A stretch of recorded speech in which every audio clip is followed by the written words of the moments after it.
It's been over 2 months since Nintendo shut down the eShop for the Wii U and 3DS. Then, not too long ago, they released a firmware update for the 3DS.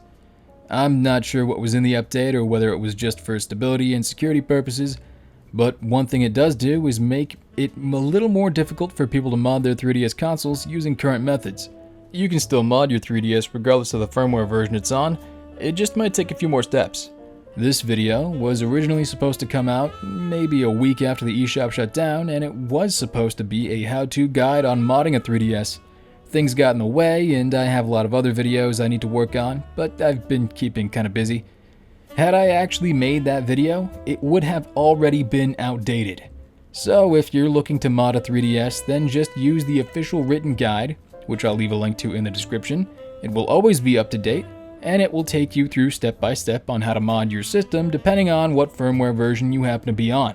If you already modded a 3DS and it's running a more recent version of custom firmware, it's actually safe to update to the latest official firmware, and your system will still be modded.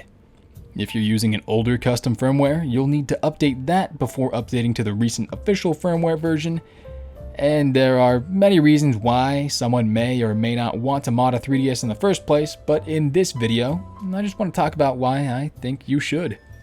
Ultimately, what it comes down to is this. Nintendo is well within their right to shut down the eShop for their older systems. That way, they don't have to keep up with security updates and waste time supporting systems which don't generate any reasonable amount of revenue anymore. On the other hand, Nintendo has to understand that if someone wants to play Dylan's Rolling Western on 3DS, a game that was only available as a digital download, then that person's only option is to turn to less than legitimate means, since the legitimate means no longer exist. Many people wouldn't even consider that to be piracy, even though legally it very much still is piracy. That being said, some of these games will be completely lost to time otherwise. As some may get remakes or HD ports in the future, but a lot of 3DS games are designed with the unique 3DS hardware in mind, and those games might not transition well to being put on any other console. Many people have put effort into preserving these games so that they aren't lost to time, since Nintendo doesn't seem to want to do that work themselves. Mind you, they have no obligation to do that, it's just a little sad to see that they don't really seem to care. It is worth noting, however, that modding a system like a 3DS isn't really just about piracy. It allows you to access a wealth of untapped potential on your system, like installing custom themes, playing games from other regions, or backing up game saves.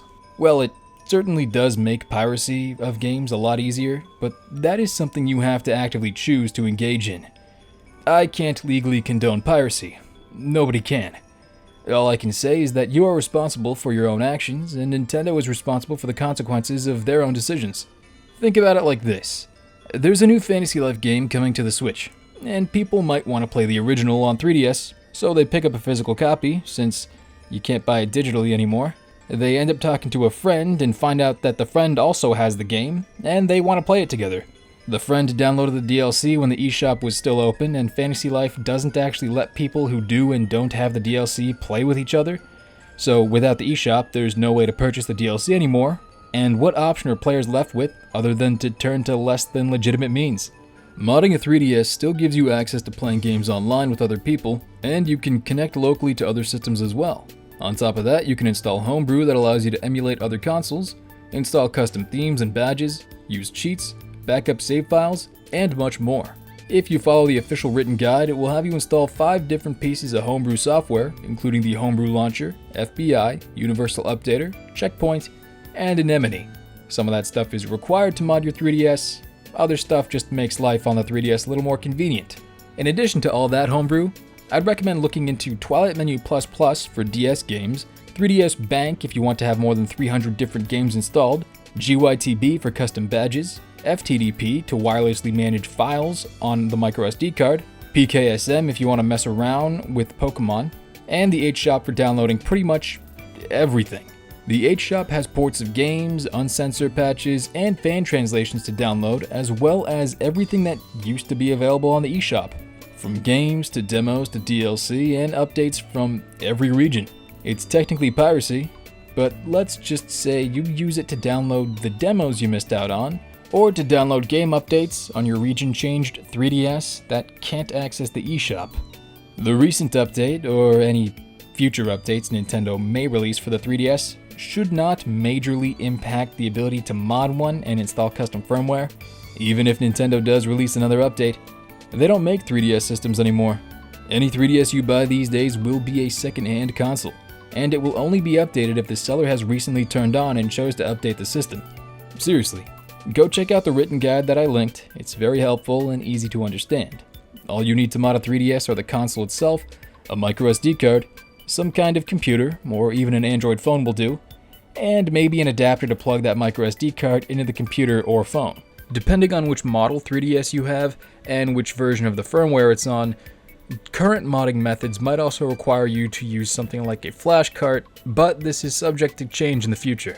I highly recommend reading the FAQ if you have questions like what size microSD card should I use, since you'll see they recommend using one that is not larger than 128 gigabytes, as there are known issues with GBA graphics and custom themes.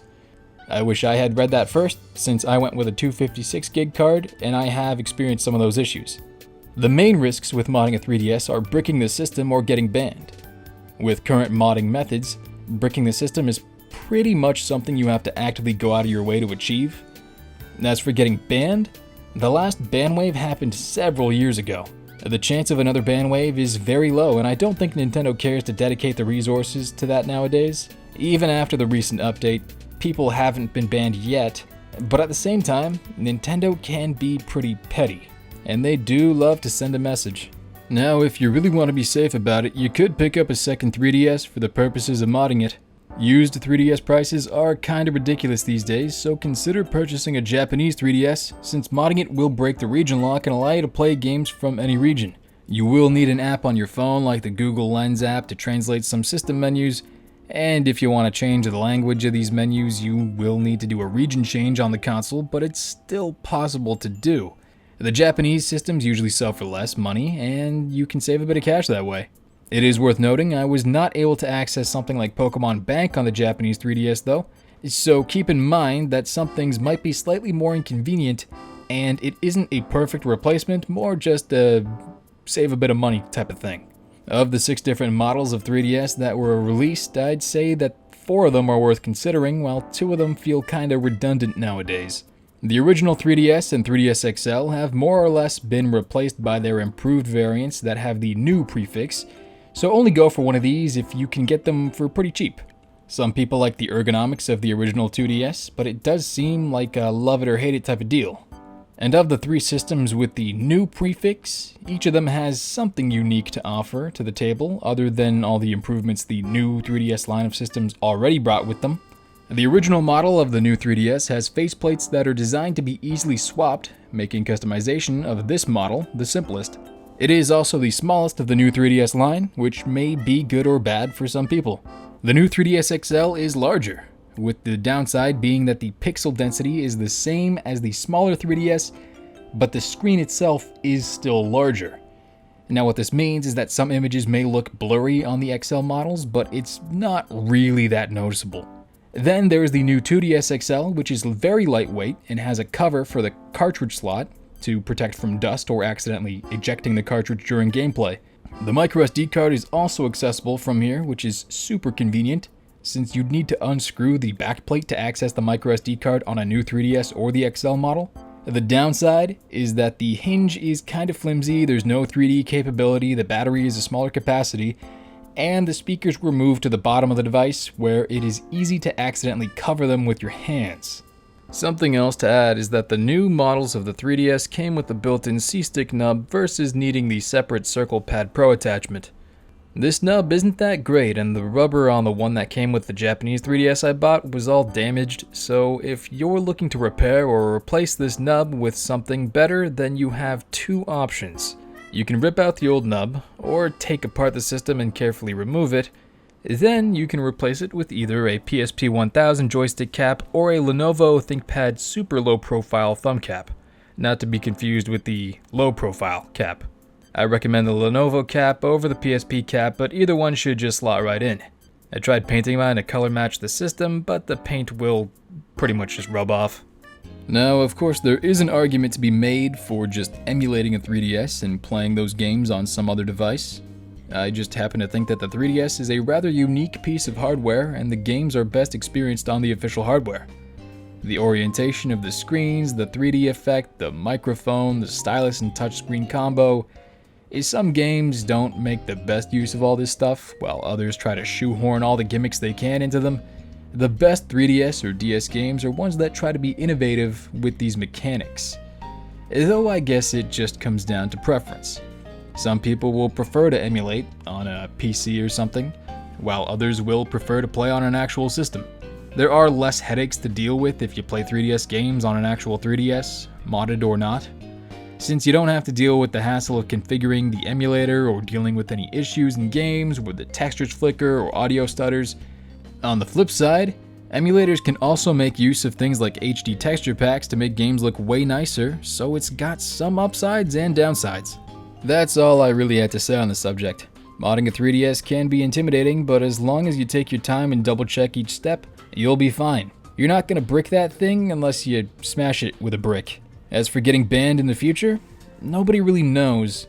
But one day Nintendo will likely shut down online servers for the 3DS, stopping you from playing online anyways. Also, your account probably won't get banned, just the system itself. Even then, I don't think another ban wave is likely. The last one happened 6 years ago. I say go for it. Unlock the true potential of the 3DS and just have fun. Don't let some of those awesome games fade into obscurity. Either way, if you've watched this much of the video, then thank you. I appreciate you and everything you do. Ciao.